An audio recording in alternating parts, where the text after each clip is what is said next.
संस्थापक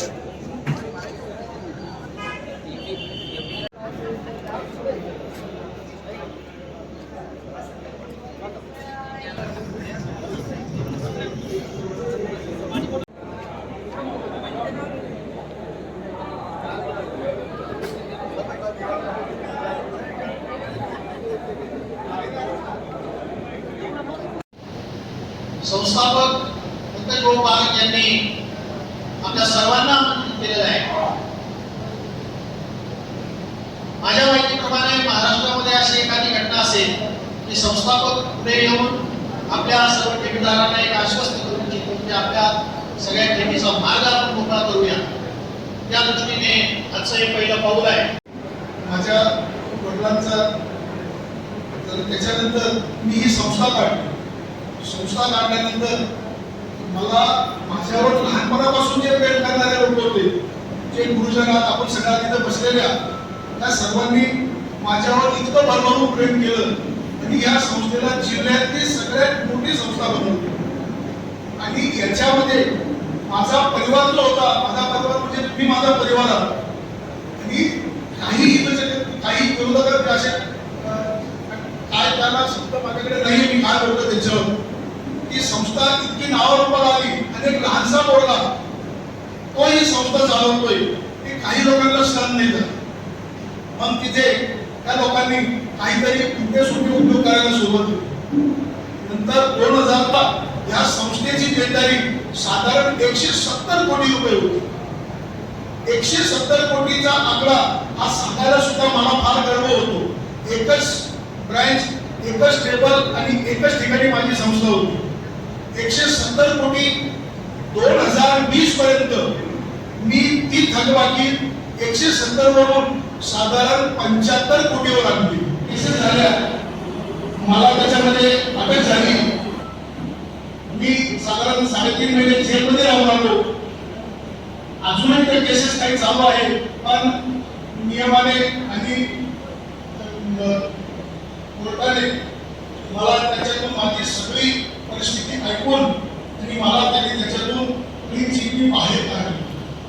त्यानंतर माझ्या शारीरिक काही अडचणी होत्या, त्याच्यानंतर मी साधारण 18 महिन्यापासून पतसंस्थेमध्ये जे अधिकारी नेमलेले त्यांच्याशी संपर्क करतोय। सगळे लेखी कागद माझ्याकडे आहेत, पण ते अधिकारी काही सुद्धा करत नाही। 2020 पर्यंत आम्ही तुमच्या सगळ्यांच्या सहकार्याने 100 कोटी रुपये लोकांचे दिले आणि पावसाळ्याला सगळे अधिकार असताना 4 वर्षामध्ये 4 रुपये सुद्धा देऊ शकले नाही। दिले असं तर त्यांनी लिखी द्यावं।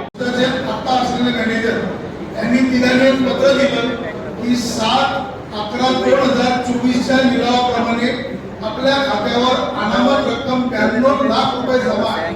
हा झाला एक पेमेंट। त्याच्यानंतर हा दुसरा चेक 92 लाख रुपयाचा तो माझ्याकडे कुठून आला रुपया फक्त कोणी विचारू नये। हा दुसरा पेमेंट, पहिला अकाउंटवर जमा आहे, हा दुसरा पेमेंट। त्यानंतर त्याच फ्लॅटचं हे तिसरं पेमेंट 18 लाख रुपयाचे 2 ड्राफ्ट आहे, एक 16 लाख रुपयाचा ड्राफ्ट आहे आणि एक 40,07,000 रुपयाचा चेक आहे। हे झाले 3 पेमेंट ते जमा। आणि चौथं पेमेंट काल जनता बँकेमध्ये औषधाच्या आदेशावरून त्या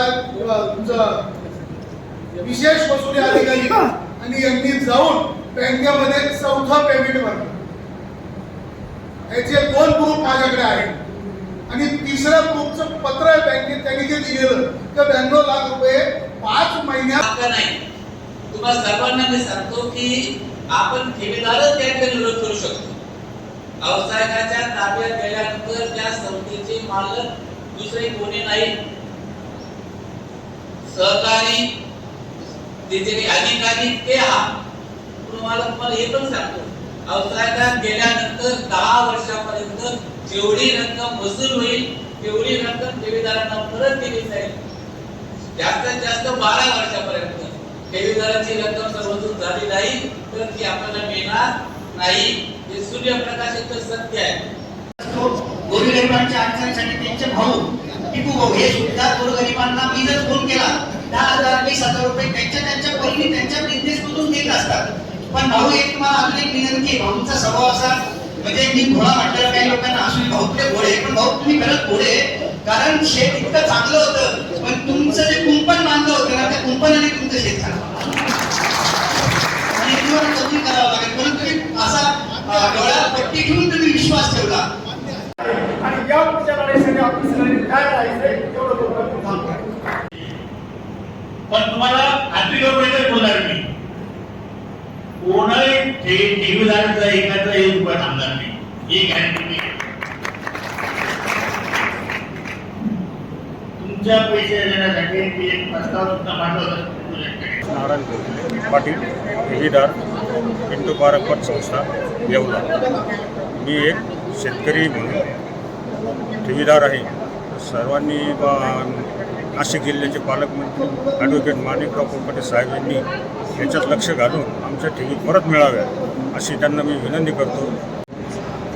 अडचणीत असलेली पारक पतसंस्था ह्या सर्व ठेवीदारांना मी पंकज पारक संस्थापक या नात्याने सगळ्यांना आव्हान केलं आणि माझ्या आव्हानाला माझ्या विनंतीला मान देऊन आज बरेच ठेवीदार इथे आले.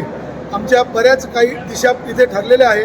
मंगळवारी आम्ही मोर्चा काढणार आहोत आणि तहसील कचेरी प्रांत ऑफिस त्यांना निवेदन देणार आहोत. त्या निवेदनामध्ये जे शासनाने जे आता या संस्थेवर जे व्यावसायिक अधिकारी नेमलेले आहेत हे अतिशय निकामी लोक आहेत, त्वरित यांची बदली करावी. न केल्यास 8 दिवसात आम्ही सर्व ठेवीदार रस्त्यावर उतरू.